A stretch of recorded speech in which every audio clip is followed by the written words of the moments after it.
BJP নেতৃত্বাধীন চৰকাৰে অসাংবিধানিকভাৱে ৰাতি 2টা বজাত পাৰ্লিয়ামেণ্টত অকপ সংশোধনী বিল 2024 পাছ কৰিছে। গতিকে এই যে এই বিল আমি কেতিয়াও মানি ল'ব পৰা নাই। অকপ সম্পত্তি আমাৰ মুছলমানৰ সম্পত্তি, আমাৰ পূৰ্বপুৰুষসকলে দিয়া আমাৰ সম্পত্তি। এই সম্পত্তিৰ ওপৰত কোনোবাই হস্তক্ষেপ কৰিব আমি কেতিয়াও সেইটো মানি নলওঁ। গতিকে বিজেপি চৰকাৰ এটাই লক্ষ্য, মুছলমান মানুহক কেনেকৈ হাৰাশাস্তি কৰা যায় বা ভাৰতবৰ্ষত মুছলমান মানুহক কেনেকৈ ধ্বংস কৰা যায়। গতিকে ওয়াকফ বিলৰ যিটো সংশোধনী, এই সংশোধনীক আমি মানিব পৰা নাই। তেতিয়া আভুৱা বাঢ়িছে, মুছলমানৰ ভাল হ'ব এই সংশোধনীৰ জৰিয়তে।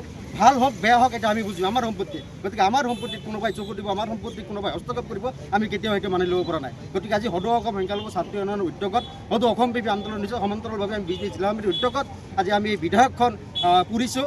কিন্তু আমাৰ পুৰাৰ ক্ষেত্ৰত আমাৰ পুলিচে বাধা আৰোপ কৰিছে। আমি গণতান্ত্ৰিকভাৱে আন্দোলন কৰিছোঁ। গতিকে এই বিধেয়ক যেতিয়ালৈকে বাতিল নহ'ব তেতিয়ালৈকে আমি ক্ষান্ত নাথাকোঁ। আমি বিজেপি জিলা সমিতি আমচুৱে আজি সকীয়াই দিছোঁ, ভাৰত চৰকাৰ নৰেন্দ্ৰ মোদী চৰকাৰৰ অমিত শ্বাহক সকীয়াই দিছোঁ, এই বিধেয়ক বাতিল কৰক, অন্যথাই আমি আমচু অনাগত দিনত ইয়াতকৈ ভয়াৱহ আন্দোলন কৰি তোলাৰ কাৰণে বাধ্য থাকিম।